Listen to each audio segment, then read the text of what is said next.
It's all covered in today's China Truths. Beijing is currently suffering a devastating rainstorm disaster.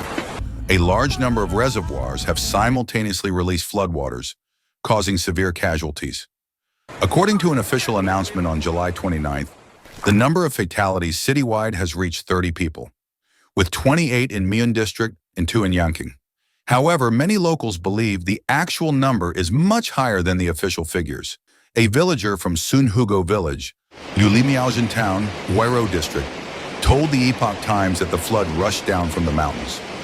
In their village, 4 people were swept away, and more than 300 residents couldn't evacuate in time and are now completely out of contact. Yet in the official announcements, the government did not mention Huairou District at all, let alone Sunhugou Village. Those who managed to evacuate had to walk for 3 to 4 hours to reach the town center, as the roads had been destroyed by the flood and vehicles could no longer pass. The authorities only emphasized that the disaster was caused by heavy rainfall, making no mention of the widespread reservoir discharges. Locals expressed frustration, saying that rain is a natural disaster, but discharging floodwaters is a man-made one. And it made things far worse. Reservoirs in surrounding areas have now begun releasing floodwaters as well. Many witnesses described massive torrents of water surging out. In some places, the river turned into a white, roaring stream with mist rising from the surface. A truly rare and terrifying sight. A resident of Sunhugou Village said there are still around 330 people trapped in the village. People had to tie ropes and follow along the water's edge to make their way across. They are desperately hoping for rescue teams or firefighters to come and help evacuate those who remain, even if it means carrying them out. She added that her father, a former village party secretary, refused to leave despite being urged to evacuate, saying, "I can't abandon the village. I must stay and hold the line." When asked about casualties in Sunhugou Village, the resident said that the husband of the current village secretary was also swept away by the flood, along with 2 other people. One tried to save himself but failed. All 3 are missing in the floodwaters. "My father said that one of our elder uncles was washed away," she added, "but he still insisted on staying behind, always repeating, 'We must persevere. We can't give up.' We just hope the government can organize rescue operations as soon as possible and get the 300 people who are still trapped out of danger. If another surge comes, I fear they won't last even 1 more day. It's truly terrifying. Everyone is trapped and has no idea what to do. Yesterday, as I drove past the Taishudun area, I saw nothing but a vast churning sea of muddy yellow water. The surface of the flood was 5 or 6 times wider than usual. Heavy rain is falling all over Beijing, and many areas have already been submerged. I'm quite familiar with the terrain here and had planned to leave at 6 a.m. to go help those in need. The bridge has collapsed.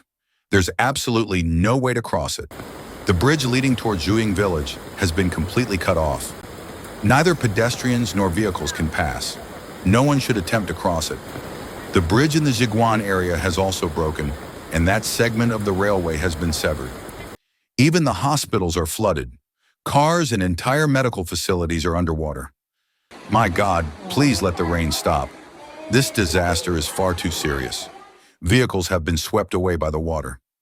One villager was trying to locate his car, which had been stocked with emergency supplies.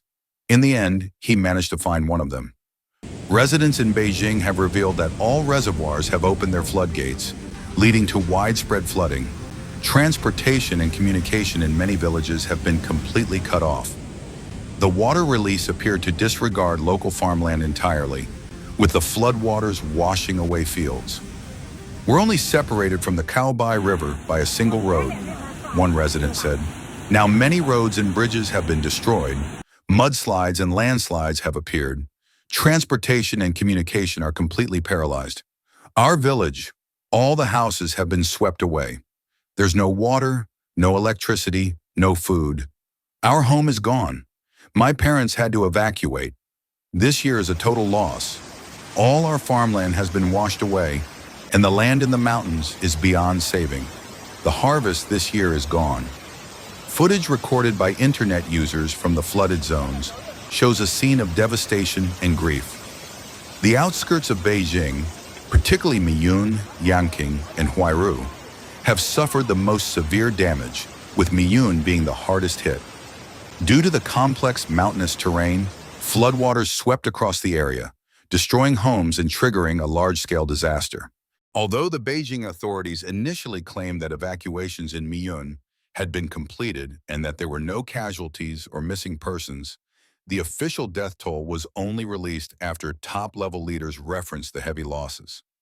Many internet users suspect that the local government did have casualty figures, but only reported them internally, choosing not to inform the public until central government directives allowed them to disclose certain information. This has led the public to doubt the credibility of the official figure of 30 fatalities. One resident shared that when returning home to find his grandmother, he was told she had gone back into the flood zone. In Putuo-Yuan, Grape Garden Village, Taishu Town, Miyun District, the water level remained over a meter deep, and many houses had completely collapsed. The water began rising early in the morning, but thanks to a kind-hearted villager who knocked on every door to wake people up, some managed to climb onto their rooftops for safety. By the time the last homes were alerted, the water had risen too quickly, and there was no way to escape. They were forced to remain on their roofs from around 7 a.m. onward. Many other villagers saved themselves by climbing to higher ground or grouping together to find a dry area. July 26th, a resident in Miyun, Beijing filmed water rushing into their home. The video quickly went viral, but their account was immediately locked afterward. The resident said they never imagined they'd have to fight a flood inside their own home. The water was nearly waist deep and the house was completely submerged. There were no boats for escape and the doors were completely blocked by the water. Afterward, the user's username, profile picture, and IP address were erased, leaving only a string of numbers. Internet users were outraged, saying this was no different from indirectly killing people. If flooded homes can't even be posted about online and no one speaks up, it's as if the disaster never happened. And it's not just Beijing.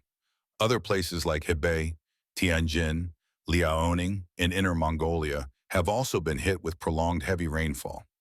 Reservoirs discharge water simultaneously, triggering flash floods, submerging many villages and causing the death toll to rise sharply. Meanwhile, on Chinese social media, almost all content featured only government-led relief performances. Videos showing actual flooding or people's cries for help were quickly deleted and users' accounts locked.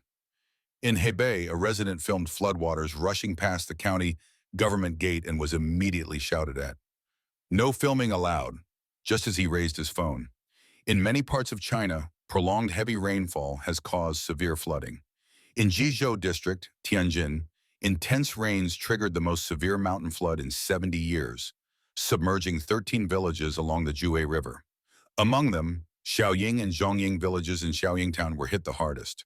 Floodwaters reached rooftop level, with only the tips of roofs still visible in some places, and the deepest areas submerged under more than 2 meters of water. Local residents shared that entire villages had been completely engulfed, and some areas lost all communication. Numerous people posted images of floodwaters surging across main roads, the turbid, fast-moving current causing panic as villagers rushed to find shelter. The situation worsened in many regions as authorities were accused of attempting to cover up information. In one viral video, Anshan City in Liaoning was seen heavily flooded. Streets turned into rivers, large parts of the urban area were submerged, and residents and vehicles were trapped in the rushing water, struggling to move. Some people were forced to abandon their cars and wade home, while one woman had to climb onto a car roof to await rescue. In Xinglong County, Hebei Province, just a 37-minute high-speed train ride from Beijing, the entire area was submerged by floodwaters. Liudaohe town lost all cell phone signal, while Yangjiatai village suffered severe landslides, rendering the whole village completely out of contact. One local said they had never seen a flood this terrifying in their lifetime. Many mountain villages were cut off, with no power, no communication, and no drainage, trapping residents who were unable to leave. The blackout and communication loss did not occur in just 1 or 2 towns, but across many parts of the county, making it impossible for people to contact their families. One person reported days without any contact with loved ones in Duziu Village, Liudaohe town. Many have called for attention to be given to Xinglong County, which is enduring extremely heavy rainfall. All the towns below have lost power and network access and have been out of contact for 2 days. Yet no rescue teams have arrived and no aid has been provided. Despite Xinglong's proximity to Beijing, it seems to have been neglected. Locals are anxious and desperate, unable to reach their loved ones. Entire villages are completely isolated, no vehicles can get in, and the heavy rains continue while no evacuation or relief has begun. Please share your thoughts in the comments section below. We will keep reporting on the COVID surge in China, so don't forget to subscribe to our channel and turn on the notification bell to get the latest videos. And thank you for tuning in.